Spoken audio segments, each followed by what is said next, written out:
My peoples, we are back for another one. Welcome back to another edition of the Xponent podcast. I am your host with the most, Lonelle Walker, back with the God himself. Xcel is in the building. What's up, brother? No, we in the building. We chilling, man. We good. How you? Man, living life, man. You know, got more of the Cubs at the house with me. Went out with the family last night and celebrated a dope black event out in Taunton, Mass. Called the Sneaker Ball. So, you know, we had a good time. It was people dressed up. Sneaker Ball. Speaking of the Sneaker Ball, did you see the man? Did you see Donald Trump? Oh, listen, I understand. Yeah, we got. Oh, you know what? We're gonna pull that one back. Yeah, we definitely gonna pull that one back. We're gonna peel that later back. See my son with the golden shoes? He's outside, bro. He's outside. He's outside, man. There's nothing we can do about that. So yeah, man, just had a good night, man. You know, being out with the misses and the girls, man. It was a beautiful event. Shout out to Taunton Diversity Network for putting on an absolutely super dope, classy black event. They even had the mayor there.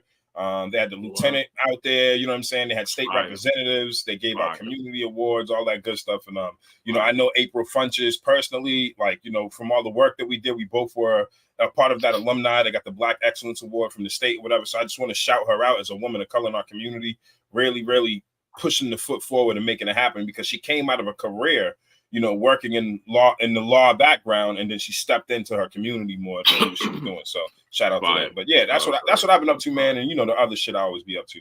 How's shit been with you since we last spoke? You know, same shit, man. Making it happen. In the gym, training. You know, doing what we do. Regular shit. Correct.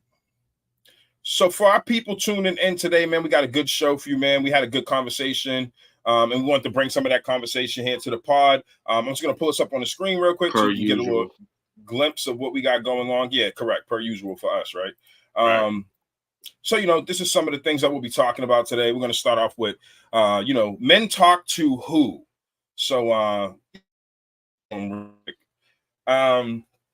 so, you know, me and him been kicking it back and forth, and like we're of the regard of like, yeah, we understand that like society wants to or likes to say that they want to hear more from men, but a lot of folks fail to understand that then when men try to tell you what it's like for us when we do talk about these things, that we're instantly rejected, shunned, or told, you know, any kind of narrative you can think of other than what needs to be done, which is to actually listen to us about what the things that we're talking about.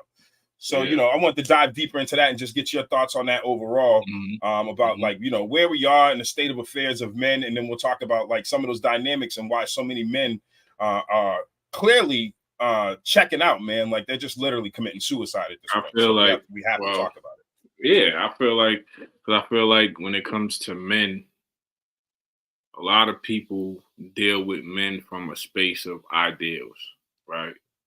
Especially like women, right? Jay Will, what up? Especially like women. a lot of women, because again, niggas on the internet, when they talk about women, they know that niggas be looking for this perfect woman that they never gonna find. And if you're a real nigga, you know that. You know that the chick that you deal with or you're never gonna meet the girl that hits. Let's say you have 100 marks. You ain't never gonna meet the shorty that hits all 100. But if she hit 85, 90, she good, right? But I think women feel like they deal with men from this space of ideals, right? Like, you ain't never been around no men to know how men should act. You're not a man, first of all, so you wouldn't even know what comes with being a man. You, just like me, have never seen a positive male to woman relationship.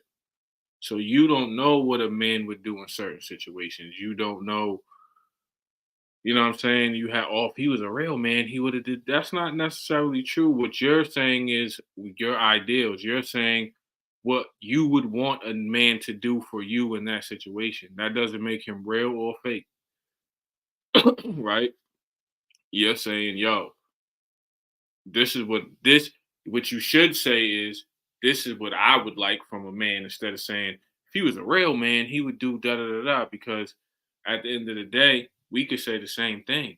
If you're a real woman, you would do X, Y, Z, A, B, C. You know what I'm saying? So I think a lot of times people deal with, even us, we deal with each other like men are not, we're not taught to be vulnerable, right? We're just not. It is what it is. Like, nigga, I lived in the same, I had sisters. I got a sister, so I lived in the same house, nigga. If I fell, it was get up, suck it up, take it like a man. My sister fell, it was, oh, come here, kiss the wounds and shit like that. You understand what I'm saying? I grew up in that. So that that teaches you already to internalize. You can't cry, you can't be in pain, you can't be frustrated. The only emotion we're allowed to really express is anger, like be mad. And then if you be mad, they label you as the angry nigga, and then it's still so. A lot of times, men don't know what to do. You don't have nobody you can talk to, dog. You can't call nobody and be like, "Yo, fam, shit is fucked up. I'm going through X, Y, Z." If you do have them people in your corner, that's cool. But a lot of times you don't. So a lot of times you see men commit suicide or check out because they have a lot of things on their shoulders and they don't have nowhere to dump that shit. You know what I'm saying? Because you can't really tell your girl what's going on, because if you tell your girl, like, it's fucked up to say, but a lot of people will only care about what's going on with you when it affects them, right? Like, you could be fucking depressed inside, feeling like the slums, but as long as you hitting your marks, you seeing Shorty every day, you hugging her, kissing her, da da da da, she's getting all her needs met. She don't give a fuck how you feel. She won't even ask, because she'll assume, oh yeah, nah, he's doing everything. That's why when most men commit suicide, like you got, what's the dude that was on Ellen, the DJ dude, I forgot Yeah, his name. yeah, the DJ. Yep, I forgot his name too. He committed suicide. And Apologies. everybody was like, oh, he's such a happy man. No, he wasn't. He was just going through the motions because we men. That's what we do. We go through the motions, nigga. I know how to make it look good. When this camera cut on and you see me up here podding, you don't know what the fuck my day was like before this camera cut on. I know how to the camera cutting on might be my escape from the bullshit. You understand what I'm saying? Like, when you see Robin Williams, he was a comedian. His job was to make people laugh. So he didn't even have nowhere to dump that shit off at. Like, you know what I'm saying? So I think a lot of times men are judged by the external, like, because we present that way, but also too, like, I think that a lot of times, like, they have this thing called mansplaining. I don't know what the fuck that is. I was Me told neither. it's I was told it's a man explaining something to a woman and making her feel dumb. But I get the parts where you don't never want to make anybody feel dumb, but if I have to explain something to you, then I gotta explain something to you. What makes you above reproach that you don't have to listen to me when I tell you something? You know what I'm saying? Like, that's how it goes. Like, you I understand think what I'm that saying? like we live in this space where like folks are having a really hard time contextualizing learning new concepts, but also being able to confound that with nuance and understanding that people are nuanced. And when we're dealing with a lot of people that have these ideals, it's funny because we have a lot of people with more ideals of what they want out of people that they don't Right. reflect in themselves. It's a fact. And So the ideal shit, a lot of this conversation gets lost in the sauce because now it turns into a battle of like, I'm like, let me give you an example. I've been married for a while, and we still go through this. We still struggle with this. Where sometimes if I do need to present a problem, it's taken differently because I'm also known as the problem solver. So if right. I'm the problem solver 90% of the time, or I'm known as a person who like can solve my problems, not Mm-hmm. necessarily yours, and I can solve yours too. I solve other people's too, but I'm just generally known as a problem solver. Who does the problem solver go to when they don't have an answer? That's a fact. That, and on top of that, like, everybody said they want communication, right? But the thing with communication, you have to set the table for the communication to occur. If I feel like I can't talk to you because I done watched you spaz out on everybody that you communicate with at some point or another, or me and you done got in a screaming match because I communicated some shit to you, or whatever in general, if I feel like I can't speak to you, I'm probably not going to. If I try to tell you something and me telling you and in me telling you something, you take what I'm telling you is like if I'm telling you I feel a certain way and you're taking it and being like, well, nigga, that no, you don't, nigga, that well, or well, I feel like this, and women go like, then I'm probably not gonna And talk to you about it's like I don't think people understand this enough. And like, listen, if we understand, let me preface this with this, right? We've all had this conversation about society at a larger scale, and we've talked about people have their different triggers. We need to understand people's differences it. and what have you, right? But that seems to get lost in translation when you try to tell people, as a man, if you betray my trust, if I told any one person something that I trusted them with, and you betrayed that, I become a cave at that point. There's nothing. Yeah, I have that's nothing a for fact. you.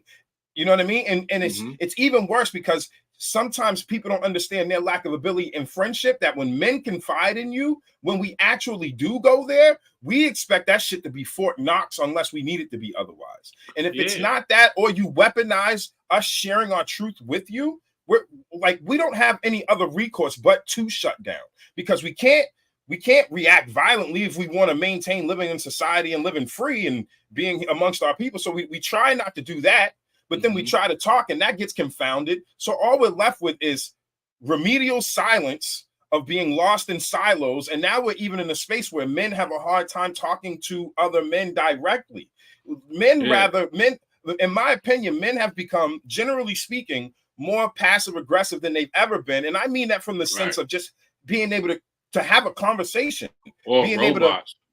yes. And it's like it just becomes so automated at some point. And then Yeah, you get faulted for living through your truth. When I tell people that I don't have people that I go to or lean on or what have you, I'm not saying that as a badge of honor. I'm telling you my reality. And you can't yeah. gaslight my reality. That's You have to yeah. be able I to don't. parse with that and be able to help Yeah, me work around facts, that. But when you try to facts. gaslight my reality and tell me, oh no, you have somebody you can talk to, I'm telling you, absolutely not. Who can I can go to a therapist, right? But what is good? I need this. What does this therapist can tell me about these textbook contextualized things about dealing with trauma, but doesn't know trauma. Yeah, and on top of that, nigga, I already know in my life I've been through some shit that's realer than a lot of the therapists that I meet. You understand what I'm saying? The shit I seen in my life, nigga, not a lot of human beings have experienced that shit, far away or up close. You And understand what sometimes we I'm can saying? only learn from people who have experienced a level of Right. trauma with us as men. As men, I can't speak Yeah. for everybody else, Because but men as a are certain cloth of men that come through a certain level of violence, bro, we can only relate to other men that understand and feel that depth of pain and void that we felt. yeah, because at the end of the day, like you said, like if I trust you with some information, right? If I First of all, 9 times out of 10, if I confide in you, I'm not looking for you to solve my problem. I'm probably going to No, solve the correct. problem. I just need to get these emotions out the way first. Yep. And then once I get these emotions out the way, I can go I can go ahead and solve the problem in whatever manner that I'm gonna solve the issue. But I just gotta get this emotional whatever shit out the way. Right. I think a lot of times, like if you want somebody to be and then also too, you say you want somebody to be vulnerable and share what's going on until they say something you don't like, right? That's not real. If I go, yo, we got issues. What's up, man? Tell me what's going on, yo. And I tell you, yo, I don't like this, that, this. And you do this. It makes me feel away. You can't shut me down. If you don't want me to shut you down, you can't shut me down. It's not a thing. It's not. That ain't how it goes. You know what I'm saying? And almost damn near like if I come to you to confide in you, I really on some real shit. I'll be honest, nigga. Like there's be some points where I don't even really need a rebuttal. I just need to get it off. I just need you to listen so I can get my shit off. Then once I get my shit off, I will go back to being who I am, or go back. I don't really even need so like, nigga, I don't need a solution. And I'm the type of nigga, if I need a solution, I'll go, yo, help me I'm to solve tell this. you, correct. Like, you Correct. know the conversation we had about what's about to happen Yes. in May. I called you and said, yo, this is about to happen in May. Can you help me? That's it. That's it. Correct. It was no, I didn't call emotional, but if I'm in the emotional state and I'm getting Which is my fine emotion. too. Which is fine too. Oh, yeah, for Because sure. we built that bridge where it's there, but generally speaking, we try not to do that because we understand, again, as men, 9 times there are, oh man, y'all ready? Because this is gonna get heavy. Sometimes outside of being a man, women and children can have situations where emotions can affect the outcome. Men cannot. We go to court, it's a logical procedure. We have children, it turns into logic over everything else. When we're trying to raise our family, we have to be logical over emotional to make sure we're making the right decisions. When we're dealing with our loved ones, we have to be logical. Now, it doesn't mean that we don't have emotions not there, but we process that emotion and respond. Yeah, I think what's the sentence? It's either in the Bible or somebody, my grandfather who studied the Bible said it to me a long time ago. He said men have to be careful so everyone around them can be careless. I have to be careful, like my wife, like, you know what I'm saying? Your wife, your kids, my kids are oblivious. They, nigga, what? They don't know. Correct. They just go to and the we fridge. counting exits. We counting exits. My kids just go to the fridge, shit is there. They don't know how the fuck it's there. They flick the light, the shit turn on. You know what I'm saying? Yeah, your wife or your girl might be privy to some of the moves you make, but she don't know every single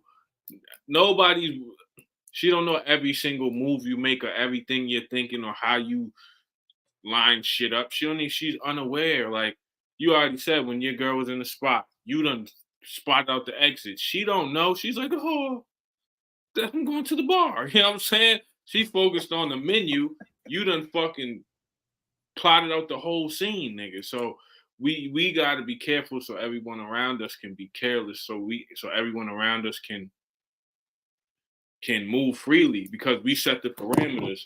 It's like, yo, all right, in this box, you can do what you want to. I'm gonna guard the perimeter of the box, but I'm gonna make sure in this box you can do what you want to. There's nobody. Let me add to that, right? So when we talk about our experience as men, we're talking from our experiences. This is not putting all other men into a box because there are some men that have become good at communicating. But what you have to understand is, as men, right, when you're talking to us, one of the worst things you do is use this other person that doesn't have my experiences and my trauma as an example to me to be a better communicator. That man may not have been through the trauma that I've been through. That man may not be holding the things inside that I have to repress. I've been married, and there are things that I will never tell my wife about my past. Never about some of the street dynamics, because I'm not. A couple of reasons. We don't like from men like us. We don't like burdening people. That's another thing too. Like if I tell you something going on with me, I feel like you're burdened by it. Even if it's not, mentally, I'm telling myself I'm burdening you, and it's hard. So I've gone through therapy, and I tell my therapist straight up, we reach a point of the conversation where I'm like, and even some of my therapists are like, yeah, we've hit a point of trauma where it's like I'm not. And some therapists will tell you, like, I don't have solutions to that. All I have is conversation. All I have is the ability to talk it out with you. Because so some people sell therapy as an all fixed solution for things when that's not the case, guys. You run into some walls and experience some things in life that is hard for anybody to deal with. Some shit there's no solving, right? So for me, I'm the type of person, if I know an issue that can't be solved or there is no solving is there, I'm like, yo, why would I even tell you that?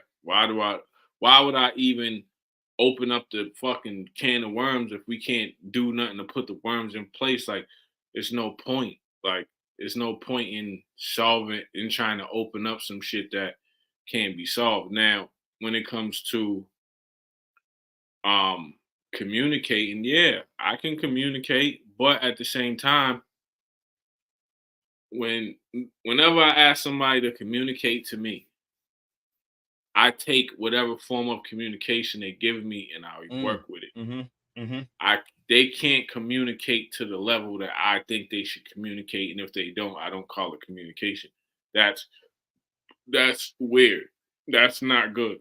Right? You can't tell somebody communicate with me, and they go, all right, and then they take a step and go, yo, I'm feeling down. I don't know why, but I'm feeling down. Mm-hmm. That's communication, dog, because they didn't have to say nothing. They could have just faked the funk and been like, yep, I'm good, chilling. I'm good. Yep, our typical statement. So I can't say, yo.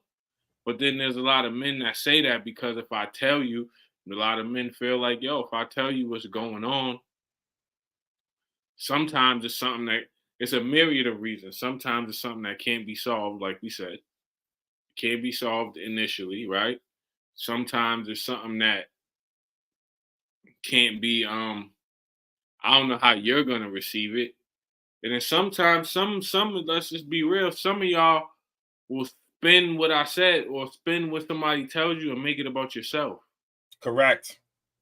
Like, and that right there will make somebody not want to talk to you at all. Like, if somebody's trying to level with you or tell you some real shit and you take it and spin it, oh, so that means do I do that? Like, nah, nigga.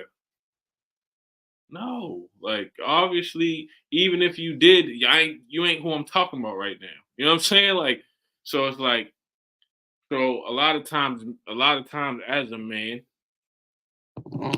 it's tough to find people to talk to. And when somebody says you have people that you can talk to, you have people that care. Like, if I'm telling you I don't, then I'm telling you I don't. I'm telling you I don't. If I'm telling Like, you I don't, then that means I've surveyed everybody. Because here's the thing, especially with me, I look at people in my life like chess pieces, and like everybody has a function, right? So if I'm telling you, I don't got nobody that I can go to like that, then that means I've surveyed the land already. And I see that, I can't really go to it because at the end of the day, yeah, we can talk and but nigga, sometimes getting it out is cool, but then there's times when you don't like, sometimes the person you're talking to might not be the best person to speak to. Sometimes getting it out blows up in your face, bro. And there's no crazier feeling. You might be on some bullshit. You don't want to call your homeboy that be on bullshit when you're on bullshit, because then he gonna encourage your bullshit. Nah, yo, yeah, bro, yeah, he was feeling like that. Fuck that nigga. Now he about to go do something stupid. Correct. Because you don't call the wrong homie. Yep. You know what I'm saying? Or whatever. Yeah. Now I've been through situations where I've told somebody how I felt about things they were doing or whatever, and that shit blow up in your face. Then it turns into an argument you wasn't even trying to have. Because you were just like, dog, I'm just trying to tell you how I feel about some shit, dog. Real shit. Like, at the end of the day, whether you change it or you don't, it don't make no difference. I'm just trying to tell you how I feel.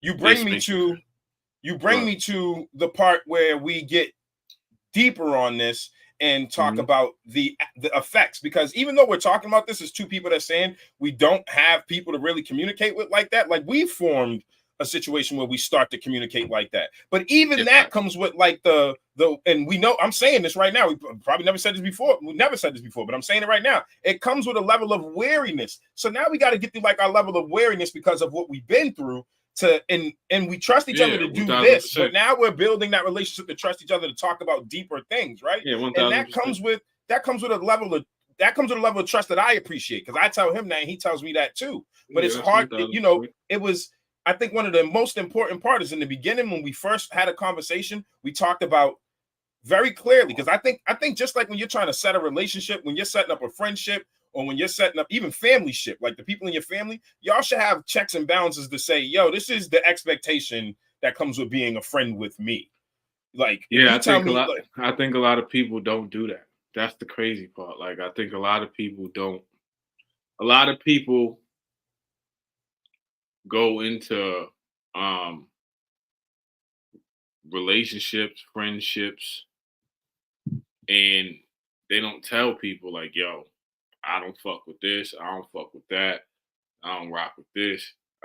They just I don't know if they expect the person who's a friend to know by osmosis or whatever. But like, yeah, sometimes you got to set that clear boundary. And it's crazy because I was just watching Joe Budden podcast, and he asked the ill question, like, when do you hit the update button on your friends?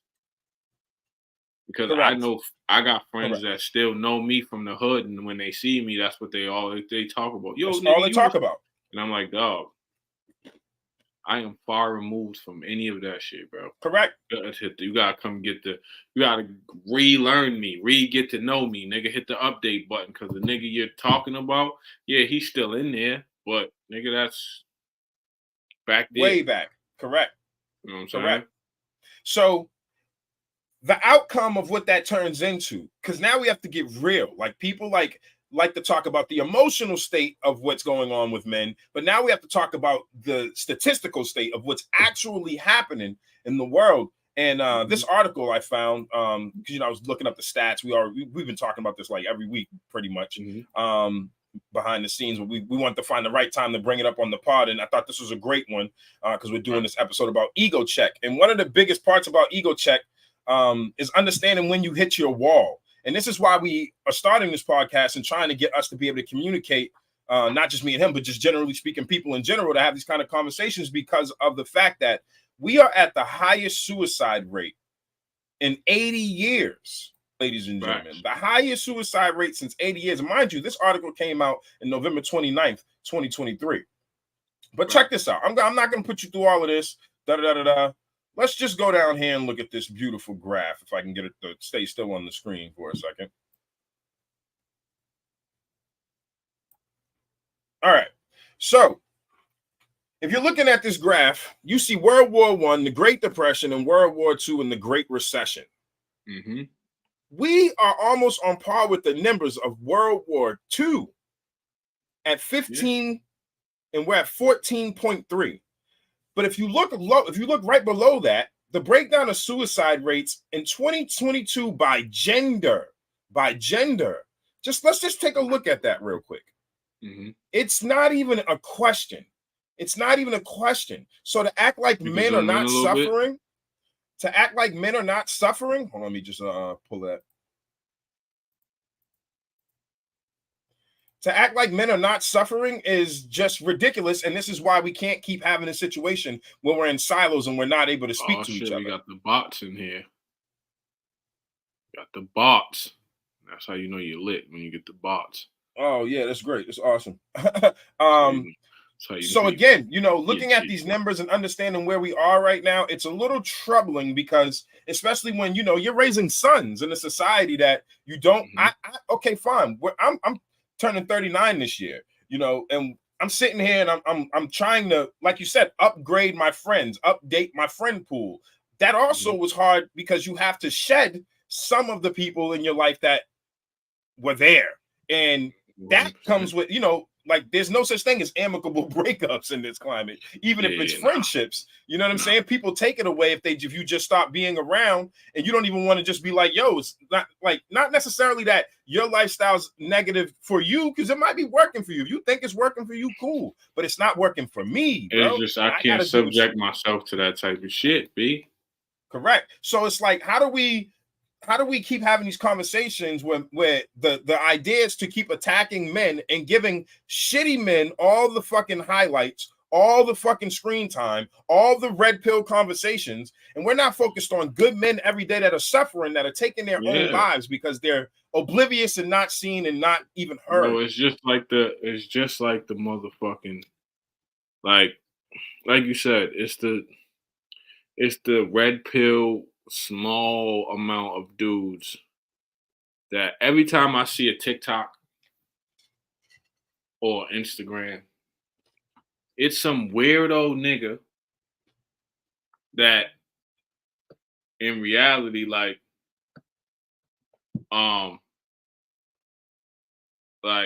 it's some weirdo dude that reality nigga, like, I would never like dog, I wouldn't even talk to this nigga. You understand what I'm saying? Like, it's always some weirdo, like, inferior nigga, and then there's a bunch of woman comments. under the shit like, see, niggas is like, see, all you men are bad. All you men are, yo, listen, man, homie that's talking, we can see through him. Like, what's the homie, Derek Jackson? Remember Derek Jackson? The nigga that was shitting on all the men? And then it came to come to find out he was cheating on his wife. Correct. And had mad relationships. Dog, that shit is see-through. Correct. I can see through, like, so it's always, every time I see a TikTok and they posting some dude, it's like, dog, this dude, among other men, ain't even he ain't even high ranking. He don't do no work. This nigga don't put, you know what I'm saying? He ain't physically fit. You know what I'm saying? He ain't saying, he's just pandering to ladies. It's like the weakest way to get, it's like the dude who like just agrees with the girl to get some ass. Correct. Yeah. It's like, nigga, that's the worst. Those are the worst type of niggas to me, dog. Like, cause you don't really feel like that, bro. There's no way you feel like that. No, so every time I see a TikTok or a Instagram meme or some shit like that, they're always promoting some weak ass dude. Like, this nigga, like, and like, if you put that man amongst men, he's gonna cower. He's gonna fade to the back. He's not gonna be somebody that's looked at as like a leader. He's not gonna be somebody that's looked at like, yo, this guy is a real person. You know what I'm saying? And yeah, they love panderers, and that's just the truth. Everybody loves panderers. Like, women call them pick-me's. There's male versions of pick-me's.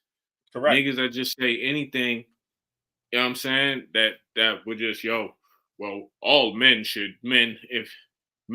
you guys should, blah, blah, blah. Like, dog, every one of them niggas have some sordid shit in their past. Or they not treating the shorty that they with right. Derek Jackson shitted on niggas for years. Correct. Boom. Then he got caught cheating on his wife. Everybody shits on Kevin Samuels because he was telling women what time it was. But what people don't know is Kevin Samuels existed 4 or 5 years before he got famous, but he was just shitting on dudes. Correct. Right? He was just telling dudes, oh, you want this type of woman? Well, nigga, you better work. If you don't work 60, 70 hours, nigga, you ain't doing your thing, nigga. If you don't got this, that, and the third, you ain't on your shit, nigga. If you ain't leading nobody, if you ain't physically fit, you ain't this type of man. You got to relax.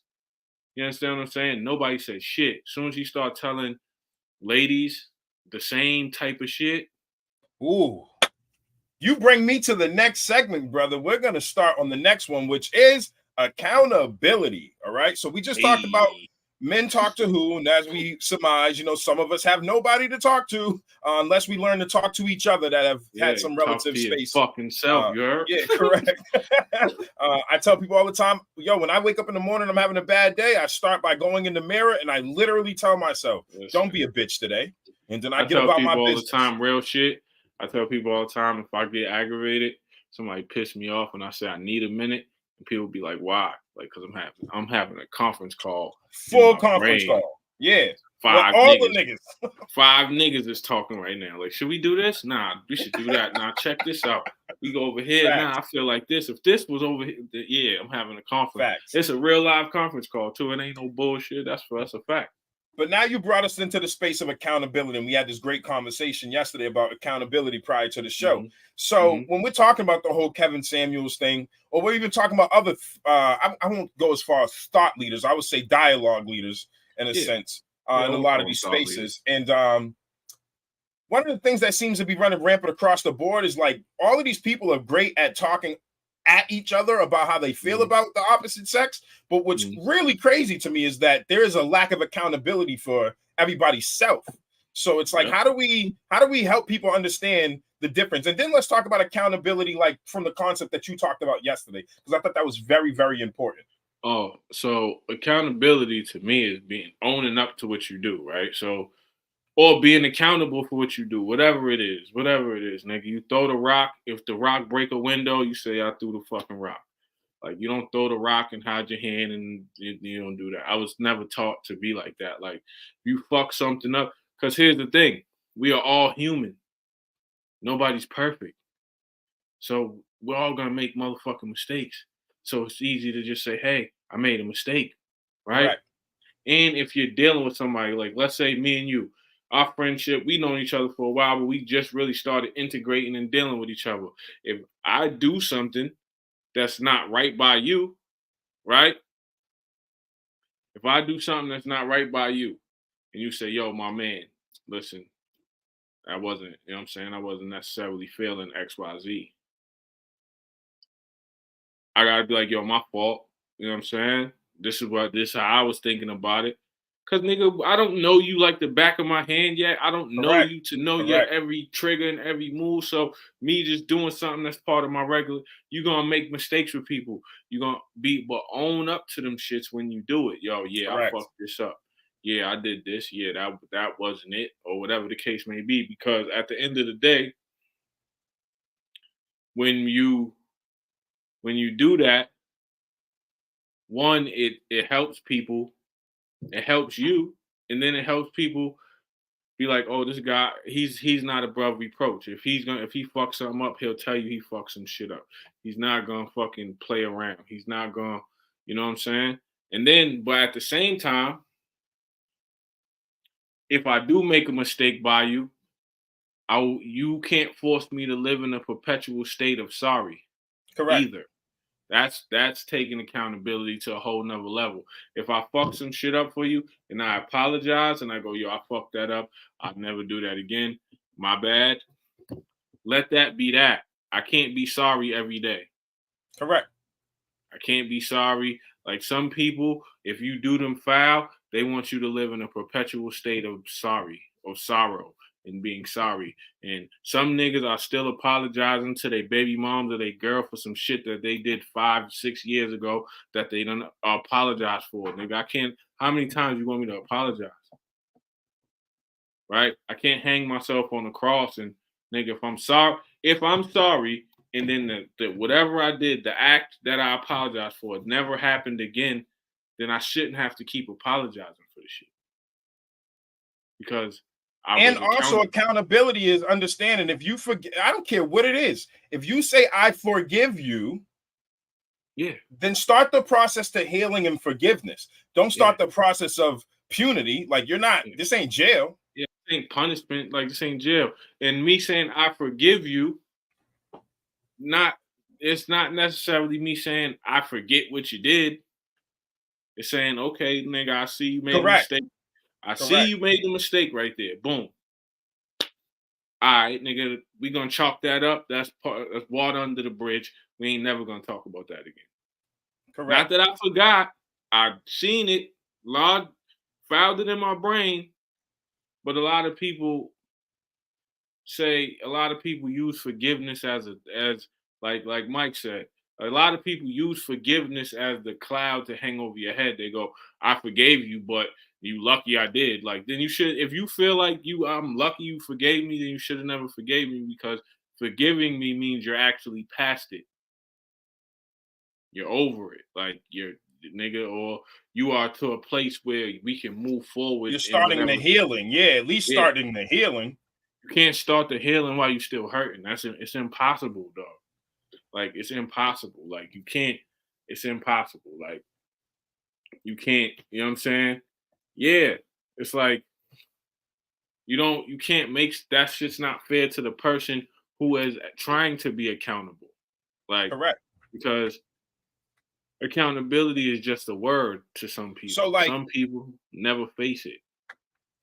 And like this is what I mean by like living and being an example and embodying that, right? So when we're talking about accountability, and what you said before is it's like, yo, one of the things that people don't understand about accountability and admitting your faults and fixing them, the key is fixing them after you admit it, right?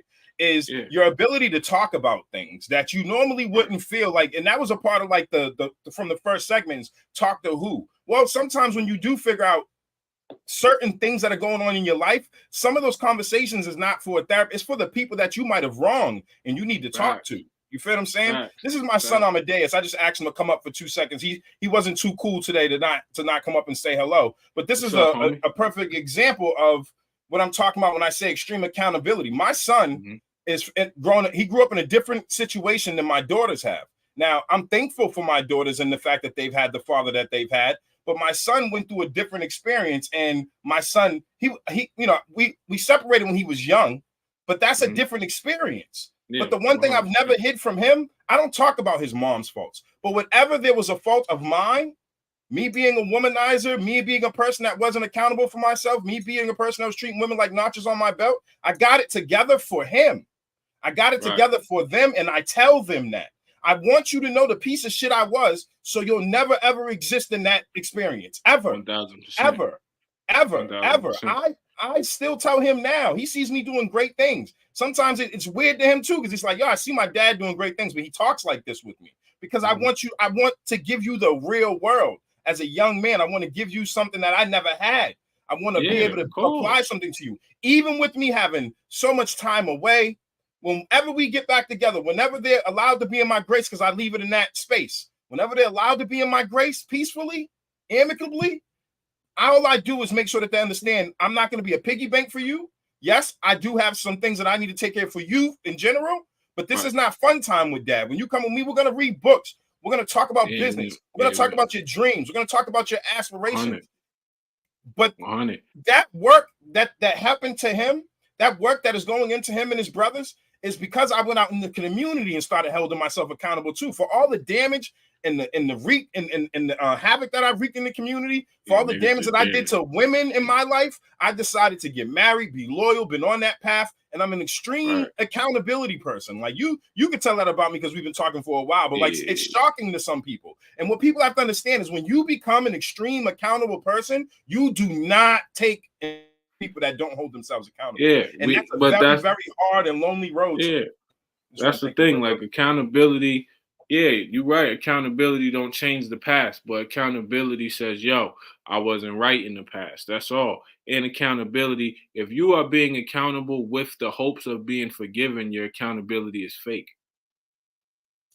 Because some things you might not be forgiven about. It's to say, yo, I fucked up. I remember I went to an AA meeting one time, and the dude told his story where he fucked up his family. He was drinking, and he turned his life around.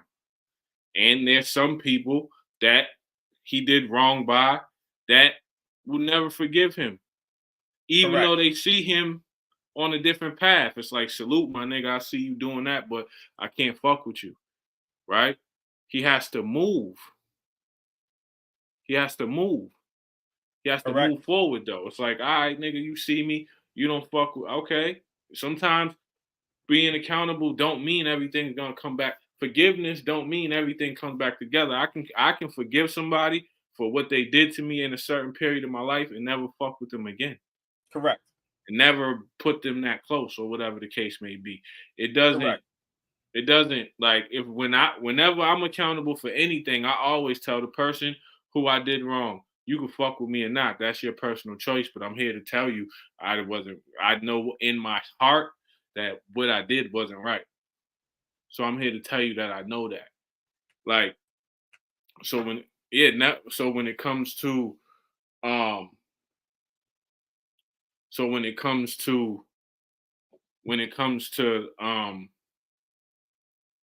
that, it's like when it comes to accountability, it's like, dog, you gotta, at the end of the day, you gotta be accountable. Some people never deal with accountability because they'll skirt by. Like, they'll find a way. Why'd you do that? I did that because you did this. Well, what are we, 12? Are we babies? If somebody say, why'd you do that? And they say, yo, I did that because you did this. I don't never move like that, but the only reason why I move like that is because I saw you do this, so I did it back. It's like, nigga, what are we, kids? That's to me, that's worse than a person who's just naturally doing shit. Because I'm just naturally doing what I'm doing. So that means you saw what I was doing, either stooped to my level or got vindictive and was like, oh, nah, he's doing this, so I'm gonna do this back. Dog, we gotta grow up at some point. Like like I said, being accountable don't change the past. It don't change you can't nobody can change the past. There's no I don't have I tell people all the time, I don't have a DeLorean. Correct. Nigga, if I did, I'd Correct. be fixing mad shit. I don't have a magic wand. I don't have a DeLorean. I don't have none of that. The past And is to the some past. degree, like, I wouldn't. I don't think I would. Thank you. Yeah, this is the hard part, right? Because even though I'm extremely apologetic to my two kids' mothers before I met my wife, to a degree, there's things they're never going to forgive. My two sons are 6 months apart, just to give you an idea. So, like, this is the situation I was in. Then I stayed with one and had another son Irish who's twins. the common days you just saw. Correct. Had good old Irish twins. I was outside, guys. I was doing shit. I was making more money. It was wild. Like, when I think about it, I laugh. I was outside too. My daughter. But it was also wildly fucking stupid. Anyway, the point is even with me making progress, some people, because like even you have to understand this, because accountability doesn't mean people are going to forgive you.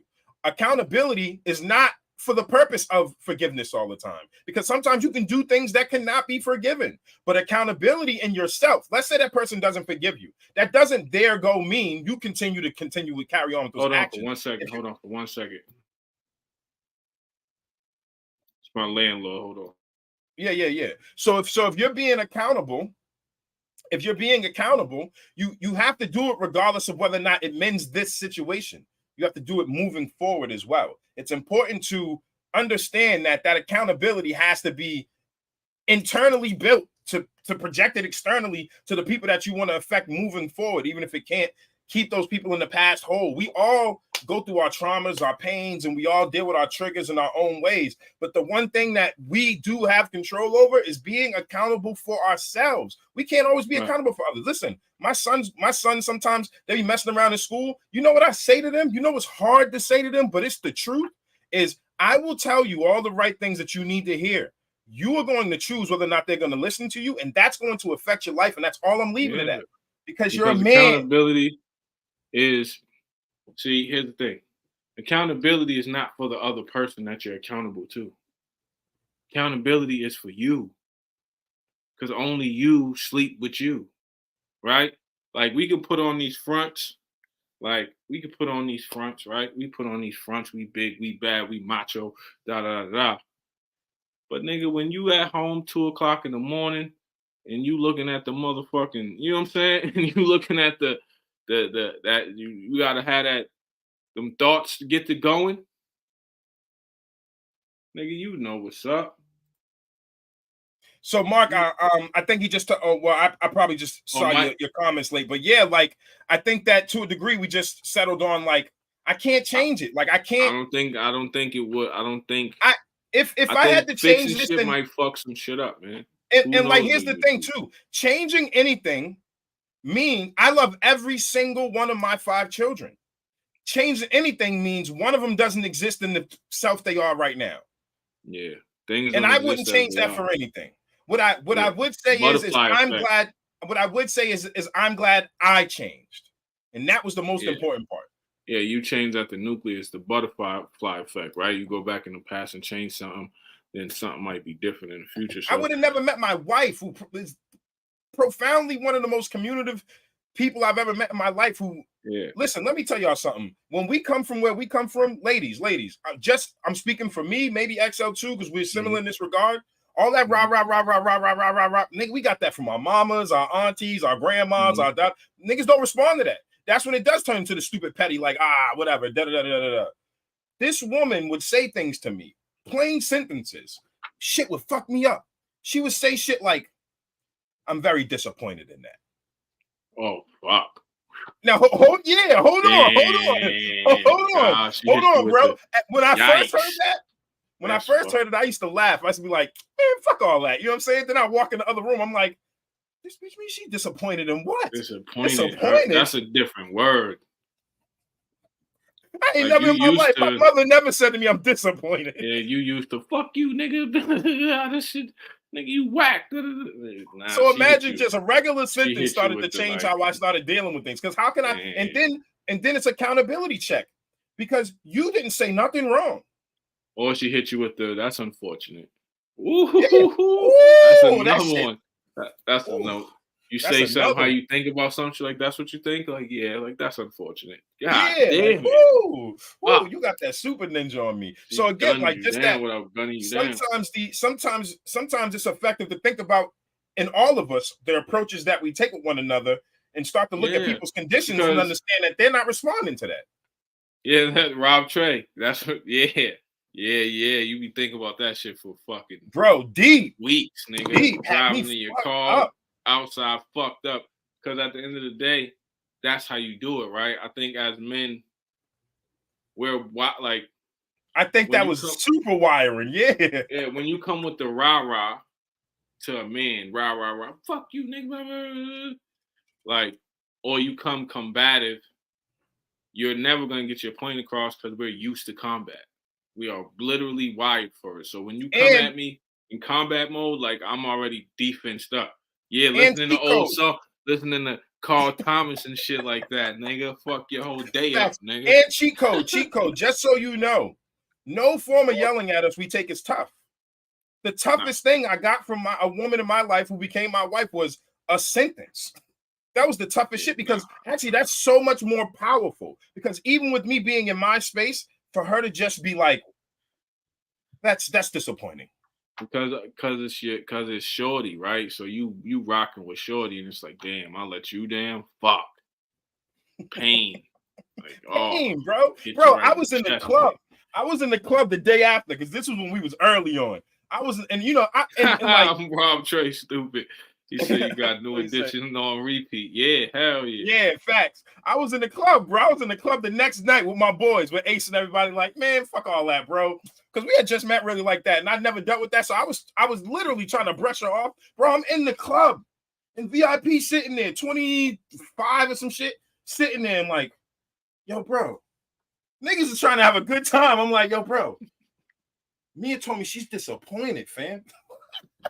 And all your niggas felt it too. Like, word, she said yo, that. Deadass. Yeah. I thought they was just gonna clown, bro. My boy was like, wait, whoa. He called Sean over. Now 3 of us are sitting in the huddle trying to figure out how to not have this one person being disappointed. For all these other ones that called me dogs, niggas, all this, I didn't give two shits. You gotta get that's when the gang get together. That's when the gang get together and start fucking like, you know, we got, listen. My man wifey said she disappointed. God, like how do we fix it? How do we together fix this? So my man, because I can't even party right now. I'm fucked up. Not at all. You know what I'm saying? Not you drunk as shit, you can't even party because at the end of the day, when it's like, because all of the rah-rah shit, that shit don't do nothing. Like that being rah-rah, like niggas is used to that. And no form of yelling is tough. Not to me. A woman could yell, scream, yell. Nigga, you're a girl. Even still. And no, let me take it even further. Ladies, men yelling at us is not tough. Yeah, men yelling is like any form of yelling where men come from a space of we understand dialogue can turn into action. So words are not irrelevant. Yeah. They're non-relevant to us. So if you're yelling, 3 minutes of talking, and then once yelling is the equivalent of whispering some stupid shit at me. Like it's not even quantified. You know what I'm saying? I don't feel nothing until somebody touches me when we come from certain ills. So it's like yelling is just a waste of. Once you hit me, then it's lit. But other than that, it's just like this yelling shit. Come on, man. Yelling shit is well, now you just brought me into a dynamic because I think that goes both ways, and we can talk about this next one, which is to touch on hood PTSD. Oh shit! Now, all right. So let's talk about that yelling shit and all of that shit going on, right? Mm-hmm. What this really boils down to is the NIH. Let me just pull this up on the screen real quick so you can see. I don't be making this shit up. I like to bring the stats. Stats. You know what I'm saying? I like to bring it up so you can actually look this stuff up yourself and check it out. Right? Niggas, you heard? So if you check this out right here, the NIH. Let me roll it to the top. You see, NIH, National Library of Medicine, did a study on PTSD of people living in inner cities, specifically African Americans. There's a long study here. You guys can look through all of this, but let's just roll down to the part that really matters here. So basically, Approximately 1 in 3 people meet the criteria for PTSD that live in inner cities that are African American. But yes. And again, that's probably on the low end. Because so now with them surveys, you got to take into account too. Correct. That's everybody that's ever been diagnosed. There's mad undiagnosed people running around. Correct. So if it's 1 in 3 diagnosed people, so imagine if they scaled everybody that lived in every ghetto in America, every inner city, what the numbers would look like. So the reason that comes up, and real quick, I'm going to pull this back up again, because this is kind of a combo deal we're going to have here with this conversation. We're going to talk about the hood PTSD, but we're also going to talk about it from the two-way street between men and women, because the PTSD isn't just one way. It's a two-way street. And the reason why it's a two-way street is because we can see the PTSD of our inner city dynamics and our inundation of social media dynamics and the conversations being funneled into these certain ways, that it's projecting itself into our conversation and dialogue about each other. When you go into any space, and if you're generalizing an entire gender, you're an asshole. For sure. Man or woman, you're a dick. You are an asshole, and you're short-sighted. Completely. You're basing, again, you're doing the ideal thing. You're measuring, first of all, you're measuring somebody up against your ideals. And your ideals, you have to know, are marks that are never going to be hit. I don't give a fuck what you think. I don't give a fuck who you are as a person. I don't give a fuck. You ain't gonna meet. It's just not gonna happen, bro. Like, no, like I could want a motherfucking Ferrari, but if I got a 2020 something Civic and it gets me where I need to go, fuck that Ferrari. You know what I'm saying? Like, at the end of the day, like, I think that when you're measuring, when we get to the PTSD of the hood, right? Living in the hood. First of all, we got to realize that the hood is a small portion of the world. One. Correct. So everybody don't live like we live. But two, there's parts of living in the hood that, like you just said, rah-rah. So you're yelling at it. When you're yelling at a man or you're yelling at a woman, you're yelling at somebody that's been yelled at since they was 5 years old. Period. So their innate response to yelling is either shutting down or turning up. Because when I worked with kids in school, I've told teachers this. The way you talk to that kid, he's reacting to you because he gets yelled at by his moms at home. He can't do nothing to his mother. But when you start yelling and getting in his face and all this wild shit, you're triggering him back to Mom Dukes. And he's gonna take out everything he couldn't do to his mother on you. Because people don't realize, when you're dealing with that level of yelling and that kind of environment, your coping mechanism, you're saying men don't feel anything. It's like, we had to learn that as children. Yeah. When you're hearing adults say things to you that they shouldn't be saying to a child. Yeah. Or they let you call a 5-year-old, if you're a parent watching this, you called your 5-year-old a no good nigga, anything like that, you're a part of the problem. Period. Yeah. Or they shit like, you got a baby boy and you let other people and other women, even if you got a daughter, but if you got a baby boy, I've seen this a lot with women. They do this to boys. He's gonna break mad hearts. He's so handsome. He's my boyfriend. Why are you doing that? Stop doing that to that little boy. Stop doing that shit. Don't. And if you have little boys, do not allow any grown woman to call that boy your boyfriend. You are sexualizing a little child. That would be like if you wouldn't let a grown ass man call your daughter, that's my little girlfriend right there. You would never do that. That ass buried. That nigga be buried on the smoke. Nigga, you just give me goosebumps by saying the sentence. Oh, nigga. Right? Like, yeah, of course. They would, and then also too, the thing that, like, so with that, so even with Yeah, you're gonna grow up be just like your dumbass. Because here's what happens. Oh man, Here's what happens, right? Here's what happens. you're I'm gonna just sowing speak. seeds, the wrong ones. I'm gonna speak from a male standpoint. Your mom's is your first love, first person of the opposite sex that you love.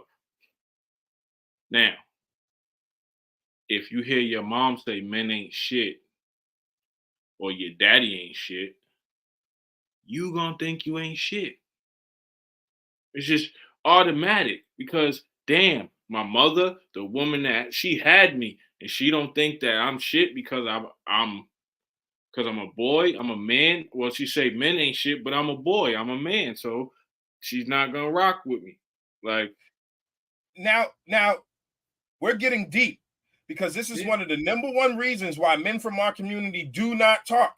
Because a lot of us would have to have a conversation about our relationships with our mothers. yeah, that's a fact too. And niggas That's ain't trying to sit there and have that conversation. It's a that's hard 100. conversation to have. That's Just like, listen, 100%. people are comfortable with having the daughter-father conversation dynamic.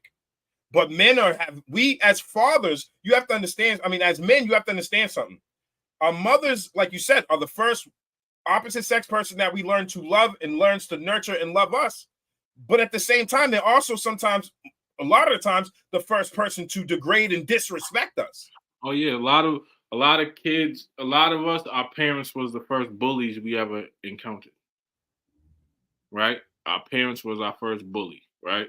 So you can yeah, so like I love my mom. My mom's a I love dope my lady, mom. I love my mom. but my mom's is a tough lady. Like there was no Yeah, hugs and I love yous growing up in my yeah, house. There was none of that. You know what I'm saying? I knew my mom's loved me because of the things she did to take care of me, but it wasn't all flowers and rainbows and correct. that shit affected me to the point where now, like even now, like in relationships, like I'm not the super over affectionate type dude. Da, da, da. That's just me becoming affectionate over time is a learned behavior. It's not Correct. natural to me because I didn't grow up like that. Like I grew up Correct. like I see my mother come in the house. What's up, mom? How you doing? We don't hug. We don't, you know what I'm saying? We don't do none of that. You know what I'm saying? It's just like so I didn't, um you know, again, I'm an extreme transparent person. I didn't I didn't know, like, all I knew was niggas coming in, niggas going out. mhm. She mad at niggas. You know what I'm saying? Some niggas help with the bills, some niggas don't. Some niggas, oh, I got a new brother. He's from another nigga who, whatever. That's all I knew. I didn't even know it was. Here's what I'm saying. I didn't even know it was wrong. Right. Right. That's what, like, I had to Yeah, explain to my wife because before we were married. I you're was a like, kid, you you have have to no understand gauge. everything that I've told you about me. I didn't know it was wrong because it was all around me. Yeah, yeah, yeah. You know, it's just like growing up poor. Nigga, you didn't know. Niggas didn't know uh niggas didn't know True, we was true, broke. Tatiana. You know what I'm saying? Niggas didn't know we was broke. You didn't know you was broke. I didn't know I was broke till I went to high school and seen the rich kids. But when I was a little kid, like coming niggas didn't know we was broke because was everybody was poor. You know what I'm saying? Like, nigga, I'm in the hood like you in the hood, nigga. Like, oh shit, nigga, your jeans is ripped, so is mine. Nigga, we eating the same cereal, nigga. Oh shit, you got food stamps, I got food stamps.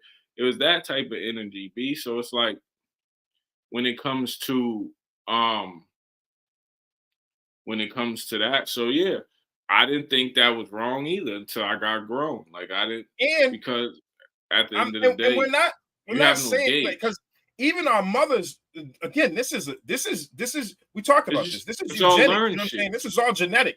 So Yeah. even our mothers were not positioned in a place to have the healthy dynamics to understand what they were trickling down to us. But here's the beautiful part, and this is why I saw a comment earlier, and you're right. The kids would fold to that today, but they shouldn't have to endure it at all. Yeah, they That's why I'm definitely glad shouldn't that have to. we are in a space where we're having these conversations so people can actually, like, I hope there's a woman today that respectfully might be struggling with that dynamic of you've separated from a person you had a child with, but you have to learn to compartmentalize that experience to give that child a chance at Yeah, having a healthier dynamic than you had. Same for the fathers out there. You got to be yeah, hell yeah. transparent. if you was a piece of shit to that child's mother at that time, sure, you can be different now, but you're not a sponge from that time. And it's important and imperative that you give your child that experience so that they can grow from it. Because when we get to a space where we get too privileged and we forget, niggas be acting like they wasn't teenagers all of a sudden. They wasn't outside all of a sudden. Everybody's in the church now. Like, whoa, time out. Get on this internet and forget who they was. Yeah. Like, you gotta understand, like, and a lot of it, even if you hear this conversation and you think back to your parents, right? Sometimes you got to humanize your parents. That's how some people are carrying that trauma from their parents. I humanize my parents. Nigga, my mom's had me when she was 22. I think about when I was 22. I didn't know shit. There's no fucking manual that comes with this shit. Correct. There's no manual, nigga. There's no, when they give you a kid, they go, this is what you got to do. This is the, every generation does a little better than the last. Yes. You feel me? So it's like, your mom might feel like she did better than her mom. And her mom, and then it goes and goes, and then you feel like you did better than your mom. Now, absolutely. You can see it in the tree. Yeah. Your parents your kids gonna have parents, they're gonna do it a little better than you. Blah, blah, blah, blah, blah. So it goes forward. So I think that the PTSD of it, and if you was outside in the streets, you have another level of PTSD because we seen things in the streets that I know I speak for myself. I seen things just being around older guys likewise. And being around on hot blocks and wanting to be wherever the fuck the shits was. Nigga, I seen dead bodies and all type of shit by the time before I was 18. Like, what wild funerals and shit like that, to the point where now if somebody, and this is gonna sound crazy to say, but it is what it is. Brace yourself, because it's the truth, though. Trigger warning. Like, how in my brain, if someone I know gets murdered, I can deal with that more than if they die of natural causes. Correct. Like, if somebody I know gets murdered, I had that conversation with my wife, and she when I first met her, she couldn't quantify that because she's never experienced that much trauma. Some people have never had to deal with their friends getting murdered, never looked at their friends in the casket, never seen none of that shit, never seen their friends' mothers cry, none of that shit like that. In my brain, though, that's just me. Like, if somebody gets shot, I go, oh, well, damn, that's fucked. Yep. I'll be sad, don't get it fucked up. But it's like, correct. Damn, but it's like, damn, another one? That's the game, B.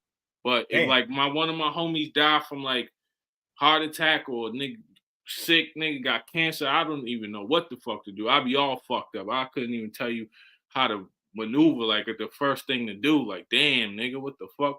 But if some street shit happened and one of my homies go out that way, I told you, my brain literally could relate to when Cameron said niggas get shot every day, B. Like, it's like, damn. Niggas get shot every day, B. Why do you think niggas are so fascinated with that line? Because we know that that's a reality for a lot like, of us, you tough, bro. right? Niggas but to lose my mans to diabetes broke me, bro. Like, damn. Yeah, like, my mans have a heart attack, or one of my mans had an aneurysm. It's like, damn, nigga, what the fuck? How the fuck did that happen? Like, nigga, it's almost like we ain't supposed to go out that way.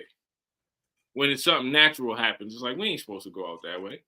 It took me like 5 years to get my wife once again to understand. Listen, my wife rehabilitated me, I'm telling y'all. To understand that I walked around, so like, I had two responses to niggas getting shot. I was numb to it, and I felt like it was Final Destination. Like, all right, we getting closer to me. Because at that point, I wasn't not doing what I was doing. So it was like, all right, we getting closer to me. Now, niggas, understand something. Getting shot is the least of my fucking worries. I'm glad I've elevated to that space. You know what I'm worried about? My blood pressure. You know what I'm worried about? My sugar levels. You know what I'm worried about? The shit that I got friends dying from now. It's almost sad because I expected and I know you can relate this to a degree. Not expected to die, but the possibility was so high young that I haven't even had time to process being older. Bro, this is real. Let me tell you something. Nigga, I'm 38. Right? I'm 38. You could ask me If you was to ask 16-year-old me, would I ever see 38? I'm not sure that I would say yeah. I swear to God. I never prepared for like, it sounds crazy. Never prepared, bro. I never but prepared to lose my hair. I never prepared to be 38 years old. Me neither.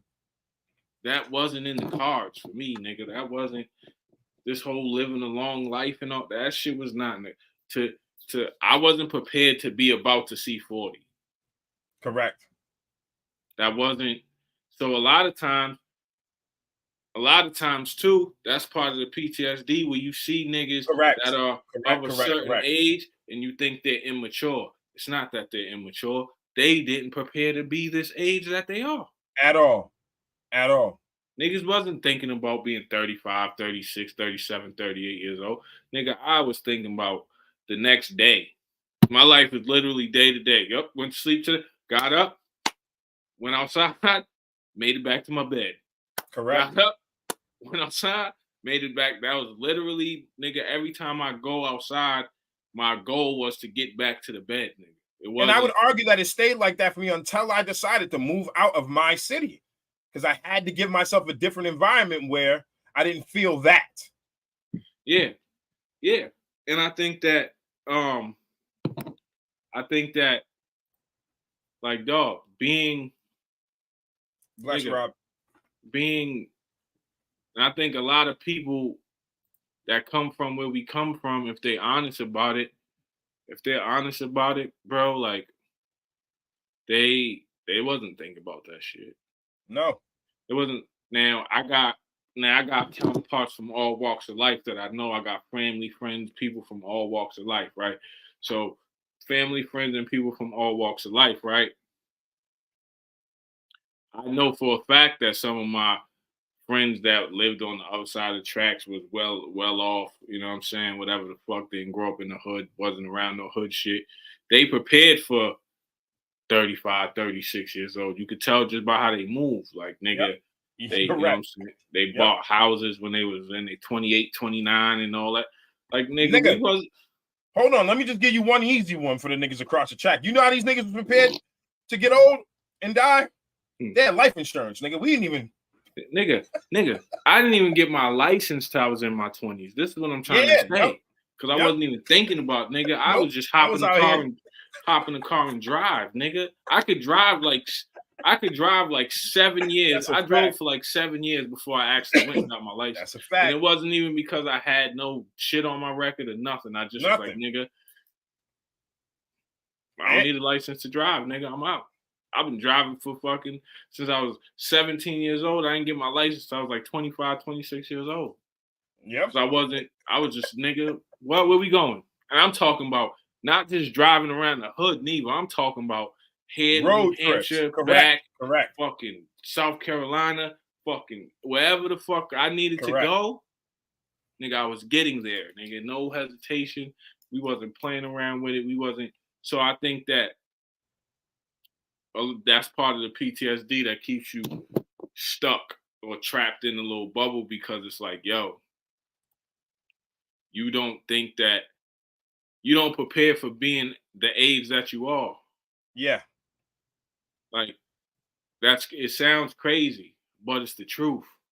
That's why I think a lot of the niggas from the hood have a level of quote unquote immaturity. But go and ask around.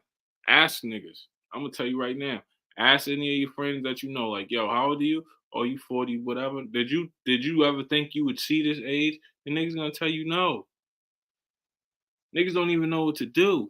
Like, what's a fucking, like, nigga, that's why even something small like going out. They don't, like, it's hard for people to understand that where do the 38-year-old people go out at? I don't know, because I never thought about being 38. You know what I'm saying? Like, correct. And that's because everybody has to remember, like, go back and look. If you're a youngin' watching this, go back and look. If you're of the age bracket, just think about it. Think of it deep in your memory. What were we sold as young black men? We were told we were going to be dead or in jail by a certain age, and we believed it, fam, because it's all we saw around us. It was to the point where if you didn't go to jail, like, you was whack a little bit. Yeah, correct. Like a word? I mean, no, nigga, if you didn't even go to juvie, you was whack. They didn't get you yet? They ain't get you yet. What the fuck is wrong with you, nigga? What, you out here snitching? What you doing? They ain't get you? Yeah, correct. It was like and this is the mentality niggas got. Niggas have a mentality that their rap sheet is better than your freedom. Yeah, it's ass backwards. Woo! Oh, all right, I got you.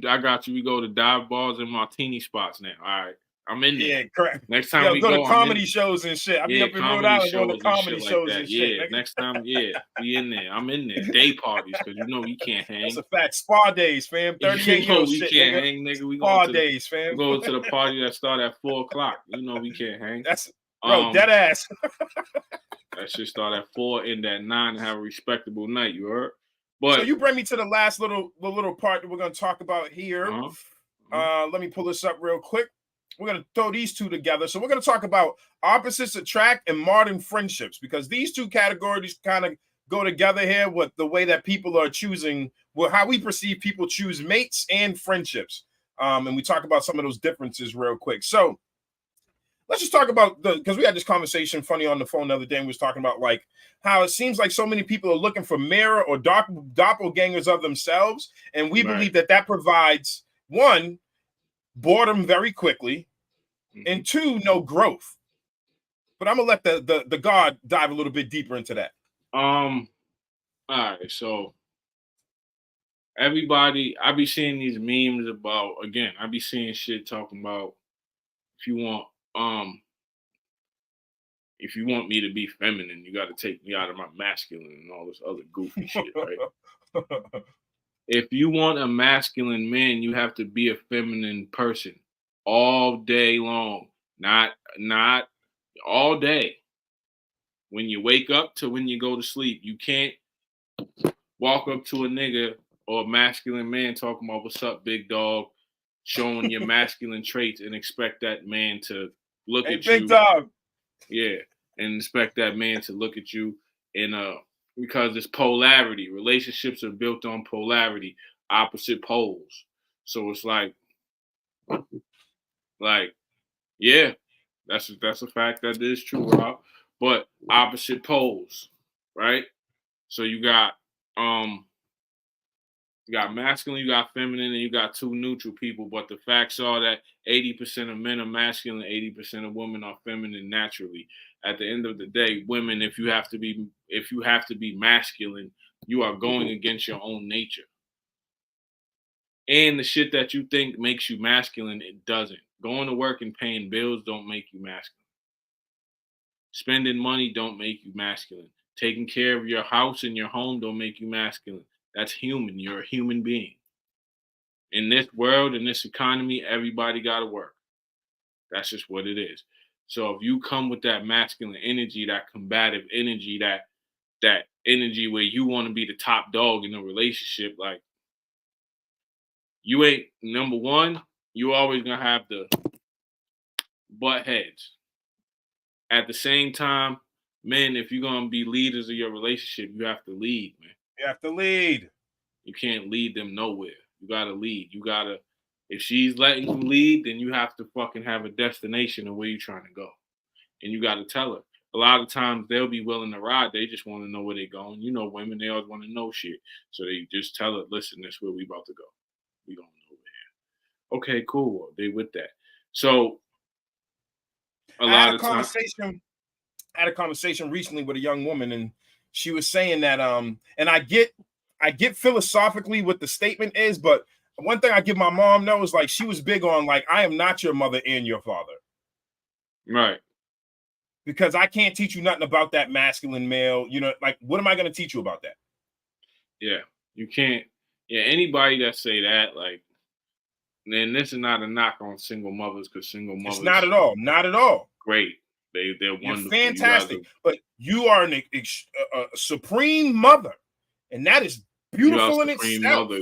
Well, I urge you to get, if you're raising a male, get some men around him. Whether sports, get him around some good coaches, a coach, good mentors, uncle, correct, mentor, teacher, healthy men that's gonna foster that. Because you trying to be his mother and his father, that's where you fail at, because you don't know about masculine. Especially You know Especially the if the father ideals. that You know what you think a yes, man should do, but yep, you don't know. yep. Especially if how you see masculinity and trying to be his father is a reflection of the man you don't like. Yeah, or the man you think that it should be. You don't have a knowing of this, right? So I think that when we dealing with the poles, if you want a masculine man, you have to be a feminine woman. At the same time, it's vice versa. But men don't get to shut their masculinity off. We don't. Also, whoa, slow down, because I know one of y'all probably watching tripping right now. Don't get the. Please understand that we are talking about masculinity in its purest form, not this bullshit red pill shit that everybody's talking No, about. not this bullshit. I'm not talking about the We're bullshit. talking about the Alpha man, which male. we define. Yeah, correct. We're not doing the alphabet soup. Alpha I don't know why the male. fuck everybody keeps bringing up Greek concepts for everything. Like Greek Yeah. everything, guys. Alpha male, Jesus beta Christ. male. Yeah, if you study the Greeks, you should know why we should never use Greeks. Like literally, bro. Like I'm so sick of it. Them niggas was freaks, nigga. Freaks. Them niggas was freaking off with each other. Like we not. Yeah. So I'm not talking that alpha male shit. I'm not talking that because at the end of the day, a man is a man, right? You know when you see a man what it is. You know. Women know Correct. innately, right? Women are I'm gonna just keep it real. Women are genetically wired to know. They know. Everybody like this code ain't real, bro. They be acting like these genes ain't real, bro. You know how I know? Like, you know how I know? Just from my personal experience, right?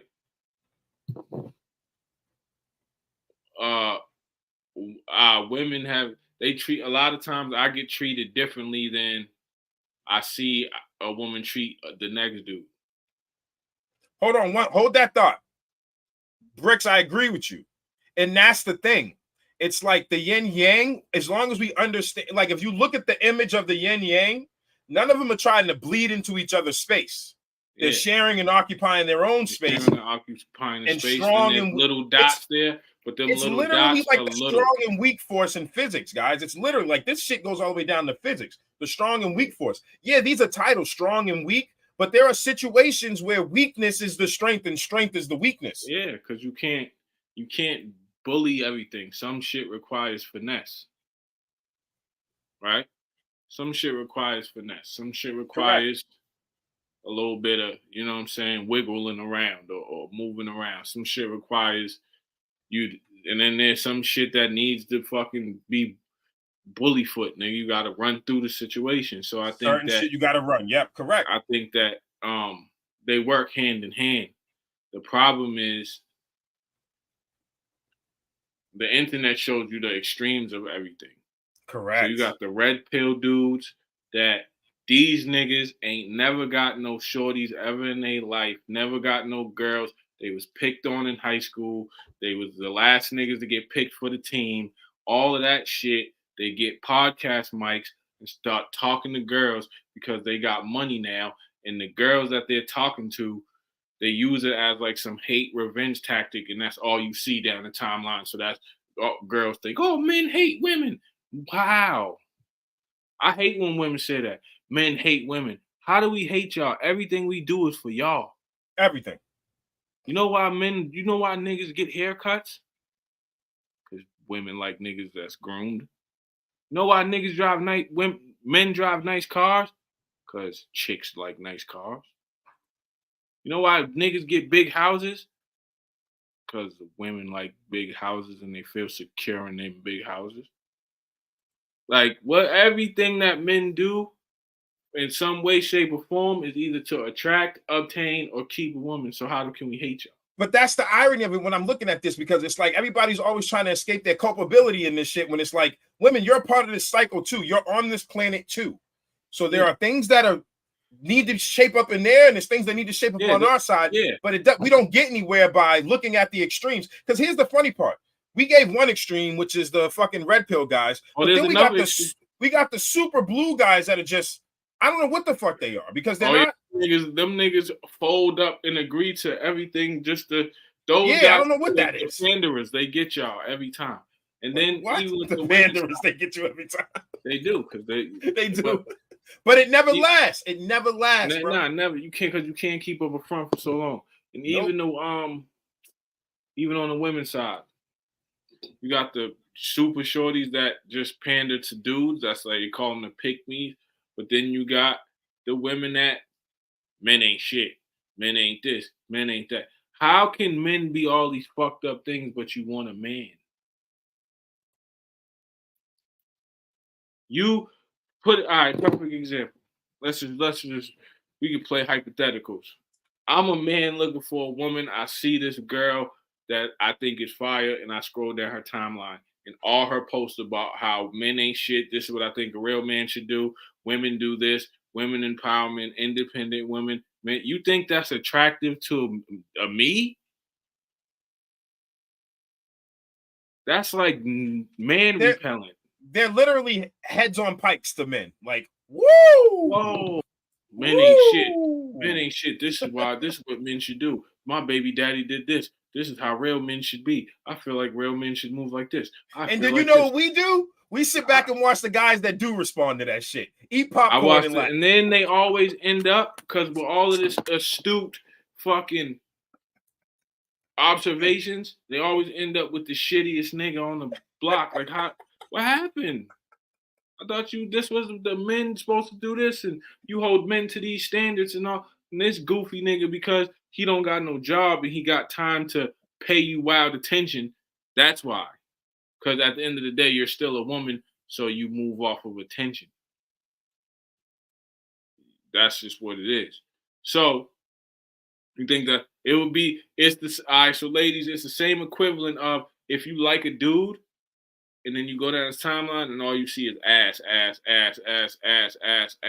You won't fuck with that dude, nigga.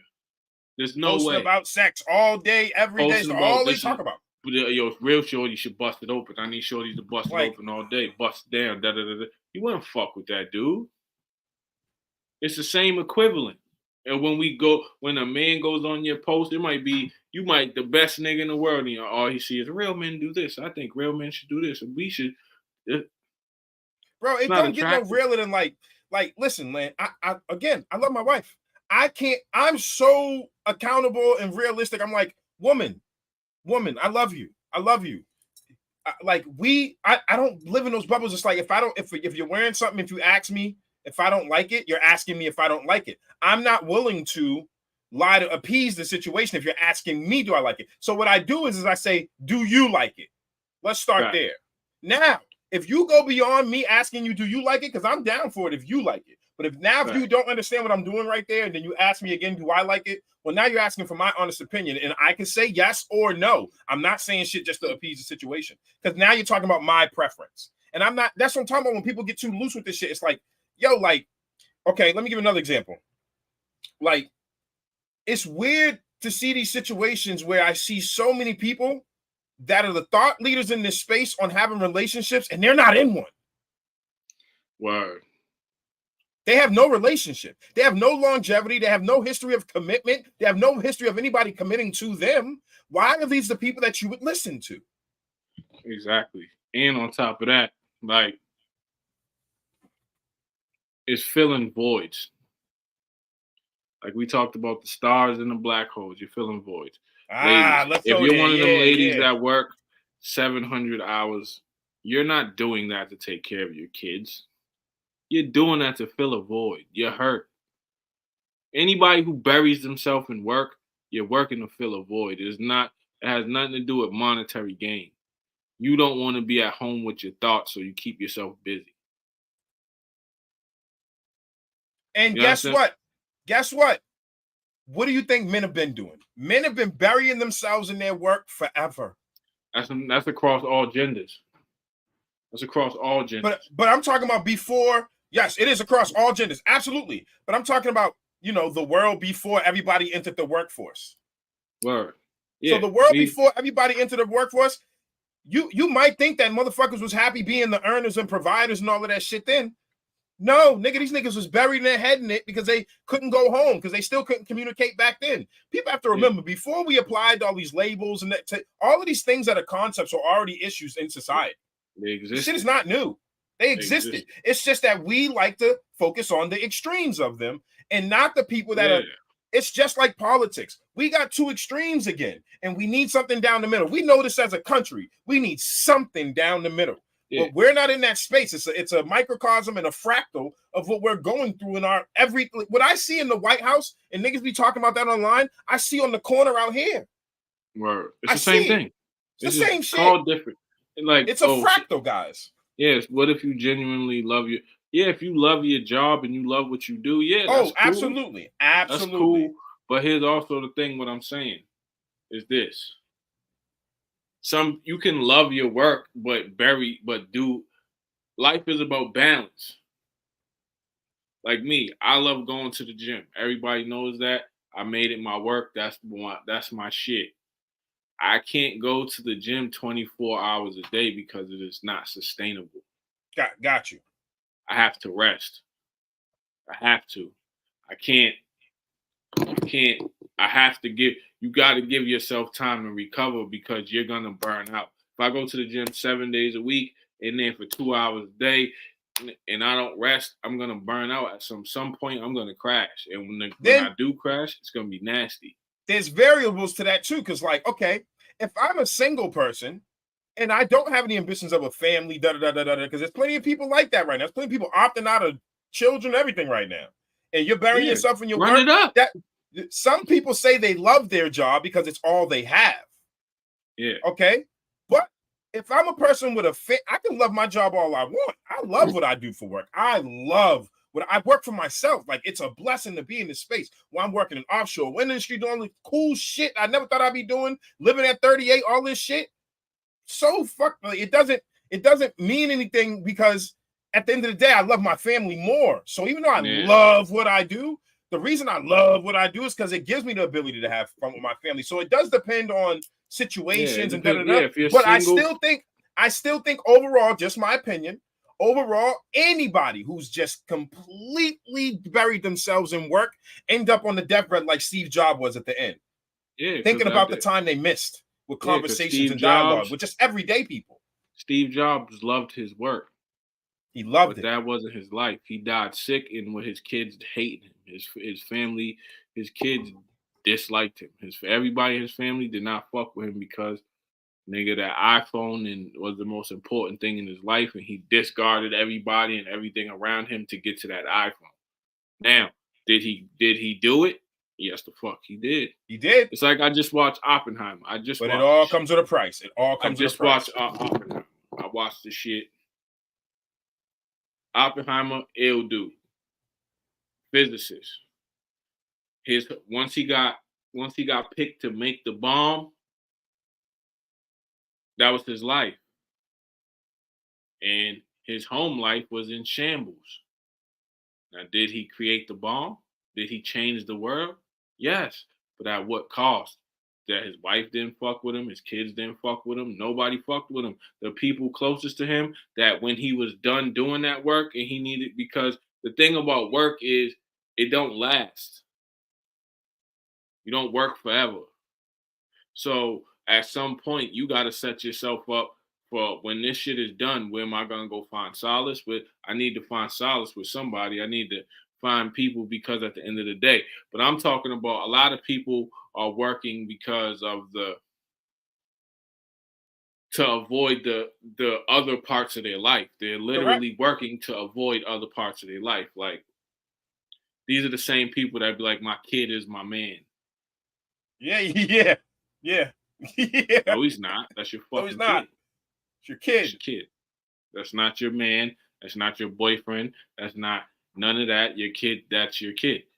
Yes, you're using that to avoid, because you still have trauma when it comes to relationships. You still have trauma. Like, I know a shorty right now, her last boyfriend, she basically took care of. So now everything that she frames, anytime it comes with dealing with a dude, it's, do I have to take care of you? Do I look? So yeah, I don't want to have to take care of no nigga. I don't have to do this. I don't have to do that. I don't. Nigga, that's him. That was just that one bum ass nigga you met. Like, Hold take on. it. Now it's about being accountable. Yes, there you go. Say I took care of this one bum ass nigga. And this one bum ass nigga costed me da da da da da da. And because I didn't see the play, I don't trust myself to make those types of decisions. Don't put it on men. Because I can tell you right now, I have been with some of the shorties I've been with, and ain't even a shit on them because I don't do that. Let's just say our relationship wasn't superior. Mm-hmm. But I say, these relationships weren't superior, so let me figure out how to navigate that shit so I don't end up in the same predicament, because I know if these triggers get hit, I'm gonna be right back in there. I don't say correct. Women ain't shit. No, you should never talk foul about somebody you was with because you was with them. You chose that. That was your choice, bro. You chose that, and if you stayed with them for a long period of time, nigga, that means you chose it. Y'all ready? You saw it and was like, yo. Y'all ready? Because I had this conversation with my wife the other day, and I said, listen to me.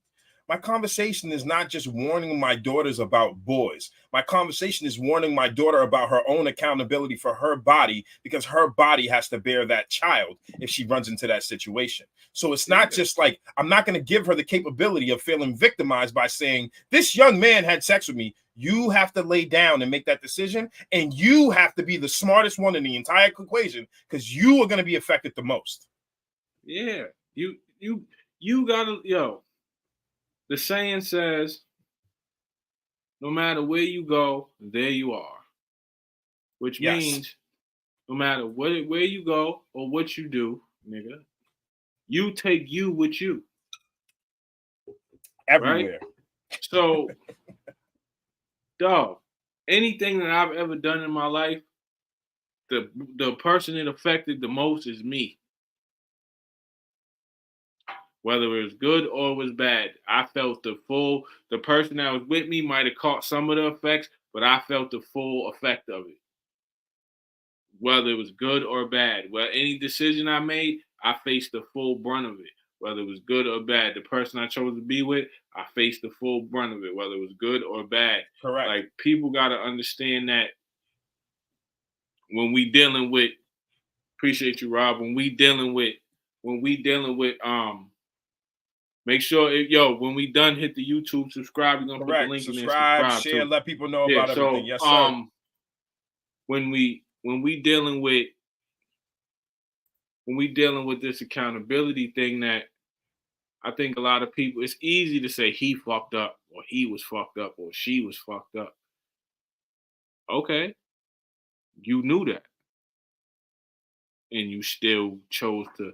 Now you either thought that you could, okay, don't get it fucked up. I'm not disillusioned. Yes, people present different versions of themselves. Mm-hmm. But like I just said, you can only front for so long. So once that version stops being that version, it's okay to leave, nigga. Mm-hmm. Soon as somebody do some shit you ain't signed up for, be like, yo, I ain't signed up for that, nigga. That's you doing that? Oh, get the fuck out of here, B. It's like if I meet a shorty and, you know what I'm saying, I meet a shorty and she fucking steals. And I don't know she steals. For the first 3 months, 6 months, everything is valid. Everything fine. 100, nigga. And then I let her in my crib month 7 and my fucking PS5 go missing. Like, nigga, you took the what? I'm gonna go. And then I find out it's her. I can't fuck with you no more, shorty. Like, it's over. You took the PS deuces. You took the PS5. He took the PS5, nigga. You steal. I'm not gonna be like, oh, you stole, and now my bad. You ain't never gonna. Damn, you fucked up. You ain't gonna steal next time. Yes, you are. You're gonna steal again. Steal. Even if you don't steal next time, I can't fuck with that. You just stole. And every time anything disappears, I could have lost my keys, nigga. I think it's you. You did. That was fucked up. Because anytime anything disappeared, it's gonna be me and you now. Yo, you're gonna be the first person I call. Yo, my keys is missing. Shorty, did you take them? Yes, you are. Yes, you are. You're a thief. You know what I'm saying? Yes. So I think a lot of times it's our ego, right? We think that you can love a person through it. Like, no, you can't, dog. Some shit you can't, dog. For motherfucker, you know what I'm saying? Like, don't matter. Like, soon as they, and I'm not saying like have an ill cutoff switch, but if somebody show you who they are and who they are don't jive with who you are, why the fuck would you stay there? Yo, like, I don't understand. You go to a job, you got a probationary period, right? Yes. All right, nigga, your relationships and friendships should be the same way. You got to establish. And the important part is in that probationary period of establishing a new relationship or a new friendship is asking the qualifying questions. Yeah. Like, dog. Now, don't be an idiot and think that they have to answer everything simpatico to you, but you should know what your lines in the sand are. Let me give an example. If you are dealing with somebody who has a child, right? A man who has a child. Let's just give me an example. I'm gonna use myself as an example. There were times when shorties was dealing with me, right? And I already knew what time it was because they never asked me, where's my kids at? Right. So I know what time it is based on you not having pre-qualifying questions, knowing that I'm a baby daddy out here. Now, if you lay down with me, of course I'm accountable for myself, but where are you not accountable for knowing I'm a baby daddy? You ain't seen no babies. Yeah, that's what I'm saying. That too. Are you signing up to be on the team? Because again, pre-qualifying questions, having conversation. You know what I mean? It's even here's a good one for men. Men, if you date a girl and this girl has no friends, no long-term friends. Like if you notice that she keeps switching friend groups, she don't have a friend that could be like, girl, we was banging since high school. Buyer beware, nigga. Because that means that she don't know how to foster a relationship. She don't know how to hold relationships there. But even if it's her friends, she don't know how to be a friend. Anybody at that. Never mind. Yeah, men too. Men too. I just say it from that point. But I will say this though. Men are known to, and the reason why I think this is, I don't want to say gender specific, but different. Like we be fucking correct. Cool. We be nomads, nigga. Yeah, like cool. Like I ain't talked to my nigga in 6 months, and I call him and we pick up. Yo, you good? Correct. It's different with us. yeah. But like tight knit girls are tight knit girls. Yeah, they talk every day. You feel me? Every day. About everything. So yeah, that's true. Like, but I think that when we dealing with what we dealing with, as far as being accountable, like the PTSD, all of these things, like I think that as far as men go, like we just gotta. It's tough, you know what I'm saying? It's tougher than people know. We just don't say it because at the end of the day, it's like sometimes like nobody really gives a fuck. And the people that do give a fuck is few and far between. Because everybody fake give a fuck. Everybody acts like they care.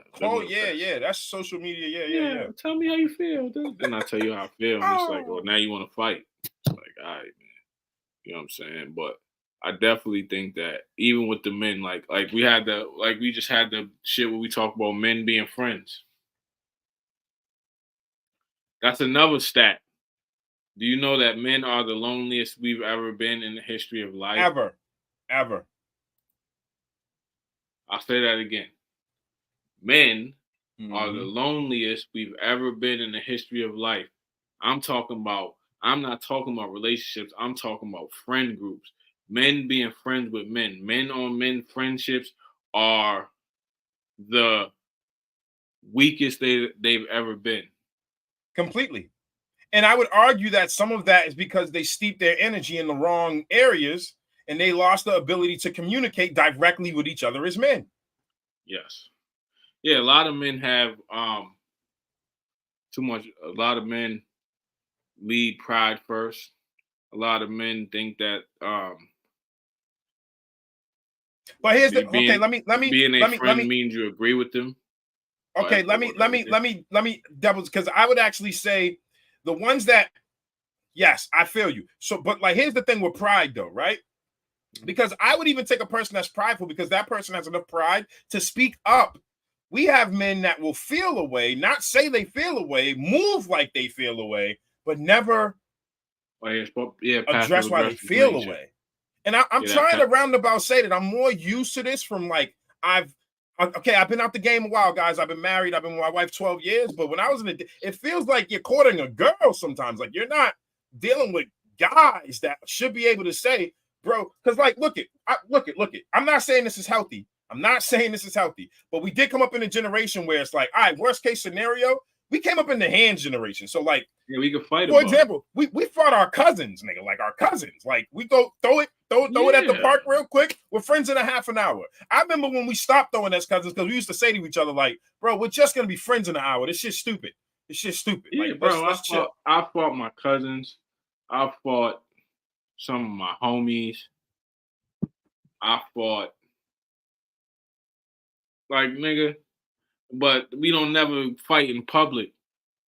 Like, we gonna shake whoever, we gonna fight the enemies outside. Correct. But then when we get home, I'm gonna be like, nigga. Oh, for a fact, we gotta take a walk, bro. You just put me in all that shit. Why'd you do that? Yeah. Nah. Did you do that? Yeah, you can't put me in all that shit, bro. Like, damn. So I think that as far as being friends, like, it, to a certain degree, men also, we really don't. And the way we befriend people is different, but then it's like, yo, I ask sometimes, like, do we know how to be friends to some degree, right? Because what I'm concerned with is some of this feels outside of what we're used to, and I think some of this is just because the climate, generally speaking, in my opinion, just looking at like social media, how the world is moving, is that we used to want to be friends based on general interest, things like that. But a lot of this shit is just wanting to be friends to come up off each other now. Yeah. A lot of, yeah, of course. Trust me, a lot of people want to be friends because it's like, okay, I see something moving and I want to be attached to that train type shit. You know what I'm saying? Like, so, yeah, it's not genuine. It's not genuine. When it's like, yo, you know what's even crazy about the come up dynamic?